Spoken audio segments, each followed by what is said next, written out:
Leghista patentato, ripeto, anche per l'ultima tessera della Lega Nord, quella che mi è stata inviata il mese di dicembre, dove sono ancora della Lega Nord, sottolineo, e non la Lega Salvini Premier, per Salvini Premier, anzi per Salvini Vice Premier a questo punto. Nessuno può dire a Gian Antonio D'Arè di non essere leghista. La Lega Nord infatti gli ha rinnovato la tessera, cosa che fa puntualmente dal 1992. La lettera firmata dal Consiglio federale, che resta in via Bellerio, gli è arrivata a casa sotto Natale, e poco importa se la Lega per Salvini Premier lo abbia espulso nella primavera del 2024 senza tanti complimenti. Insomma, D'Arè è la dimostrazione plastica dell'esistenza di due leghe. La Lega Nord esiste come?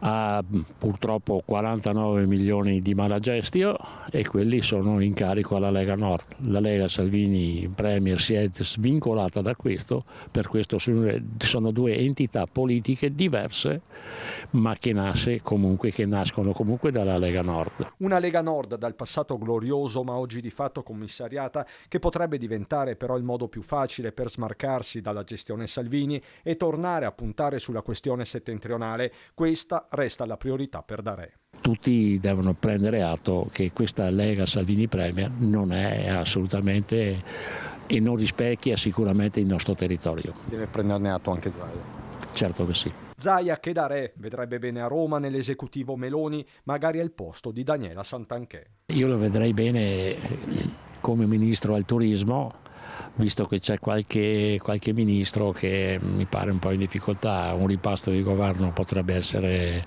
prossimo, e un buon ministro come Zaia al turismo, che è la prima voce, diciamo, del PIL del Veneto e non solo del Veneto, sarebbe veramente un punto in più. Quanto a Salvini, un sostituto ci sarebbe già, basta guardare più a est. Io vedo molto bene Federica, per il semplice motivo che è stato parlamentare, è presidente di regione, quindi mette assieme la politica romana assieme alle esigenze del territorio. All'orizzonte il voto per le regionali in Veneto, ancora da fissare, è pieno di incognite, tranne una. O con la Lega o senza la Lega io ci sarò. La tessera ce l'ha già.